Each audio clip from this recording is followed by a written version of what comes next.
Attention fellow Helldivers, it's time to unleash hell once again. Grab your gear, lock and load, because we're diving straight into the heart of the action. Together we'll obliterate any alien scum that dares challenge humanity's supremacy. So strap in, stay sharp, and remember, in the face of danger, we are unstoppable.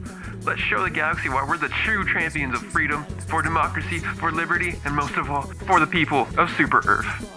That's my cue. It's time to dive. Now. Get ready. Disturbing the peace. Look into my eyes. Now tell me the things you've loving about behind my back. The tenacity. As an American, Helldivers 2 speaks to me on a spiritual level. Rah! Hell yeah, brother, shoot them bugs, get those damn robots, $5 tonight, I'm diving for my country. Oh yeah, if you can't handle the criticism, leave now. There's your disclaimer. Helldivers is like if ODST and Starship Troopers combined and had a baby that was badass. And that's the best, simplest way I can explain this game because it is so much fun. From shooting bugs to shooting the automatons to running away from those guys, it's to playing DDR on your wrist to summon nukes that will kill you and your teammates every single time. One of a kind. I have never played anything like it, and clearly everyone else seems to think that too. So let's get into Helldivers. Part 1, what is Helldivers?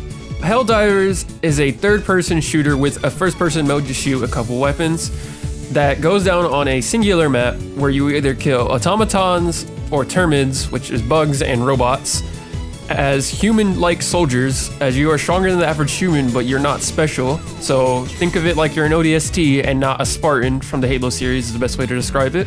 And since you are human, you will die as you are squishy and you're fighting big bugs and killer robots, so you will be able to respawn as a separate human.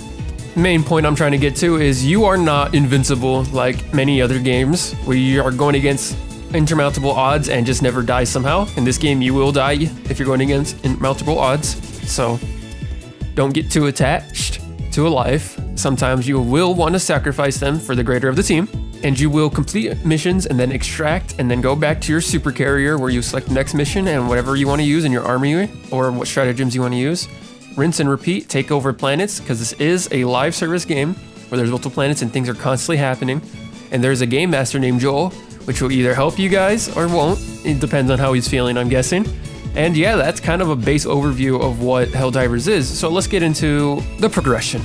Part 2, progression. When you first spawn into the game, you will have nothing but the armor on your back and the first 2 weapons you have. You unlock more weapons by completing missions and using the little points. These little yellow points, I actually forgot their name. You use these points in the battle pass system to get more weapons, different armor, and you also get credits which you use to buy stratagems. And stratagems are what you basically use on your wrist, on your little DDR minigame to summon nukes, turrets, machine guns, railguns, pretty much all your like really strong items is a stratagem. And as I said earlier, progression has gone through the battle pass, which is technically a bad thing, but since it's a pass, it can be renewed with more stuff at a later date. So unlike a leveling system, say in COD, which is kind of stuck with whatever weapons it has at default, this won't.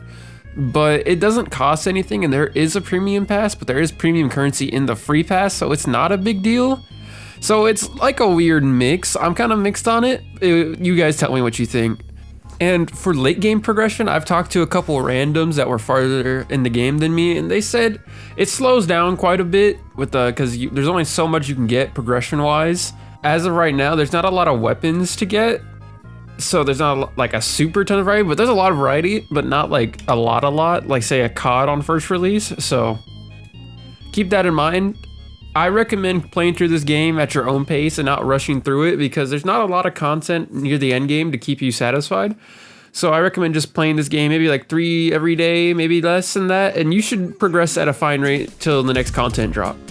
But I will say they have the potential to keep releasing stuff infinitely, as this game is set up in a way where they can just add new enemy types, new weapons, new stratagems, so they can really go on forever as long as they want, which I think is great. Because a lot of games fall into the rut where they can only add so much, and I don't think this game will add that problem. Part 3, the gameplay. The gameplay is what really dragged people into this game to the depths of hell. It is nothing like you've seen ever before. You know the movement system? If you ever played Metal Gear Solid, The Phantom Pain, it's just like that. Like, it is like a copy, but That's a great movement system to copy because that game's movement was top tier for the genre, and it still is top tier for the time of all movement systems. Once you land from your helipod, you'll have to either do your objective and you'll find side objectives along the way, and make sure to do your side objectives and collect samples as you'll get more rewards and more credits to spend later on for the progression system. So make sure to grab as much as you can, do as much as you can before you leave. And remember, that timer that says your stratagems will leave you, as long as you complete your objective, you will still get credits. Even if you lose all your lives and die and don't extract, you'll still get all your credits. You might get a little less, but you'll still get most of your credits. So just remember that it's okay not to extract sometimes, but try not to do that every game because that is annoying. So now I'm gonna list off all the bug types in the game. There are the scavengers, hunters, warriors, stalker, bile spewer, bile titan, charger, and the brew commander. And for the automatons, there is the raiders, the marauder, the commissaire, berserker, scout strider, devastator, Hulk, flamethrower Hulk, tank, and the dropship. And that's all the enemy types in the game for right now. And I will be assuming they'll be adding more, just judging by Helldivers 1, which already had way more enemy types. So I'm guessing they'll bring those over and then they'll start making more. And a lot of those are really hard, especially those Hulk flamethrowers. Those guys mess me up a lot, but they're not that bad if you get behind them anyways.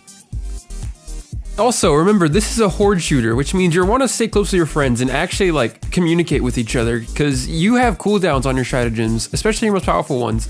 Say if you die and lose your machine gun and you really need a weapon, ask your friend, maybe they'll drop you one if they have the cooldown. Same thing with resupply, you will run ammo fast, so make sure you talk to your teammates if you have the chance to.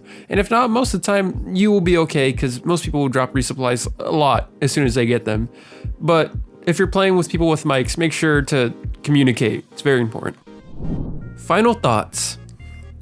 So you wouldn't think I would get to final thoughts so quickly, but to be honest, this is a really simple game in concept. All you do is go around the galaxy map and try to conquer planets and defend yours with the 4 mentioned features I already said. It's a very simple game in concept, but it's a great execution, which is why I believe this game has gotten so big. And you know, it's fun yelling out stuff for democracy. As an American, I would know. So what do I give this game for an overall score right now? In a day and age where Skull and Bones is a game that tried to sell for $70 and this game's selling for $40, this game gets a 9 out of 10 as of right now. Because I would give it a 10 out of 10, but it isn't perfect. The progression does need a little bit of tuning, I believe, and a lot more stuff to get. So I think once I get that, this will be a 10 out of 10 to be honest. It's just crazy for me to say. And for potential, I also believe this game has a 10 out of 10. It can infinitely expand because how they set it up. So I hope you enjoyed that review of Helldivers 2. Like and subscribe, Zazels and Zazets. Disturbing the peace, look into my eyes. Tell me the things that you're blabbing about behind my back. The tenacity, it's hard to break down.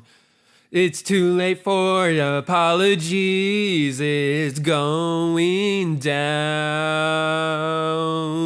now.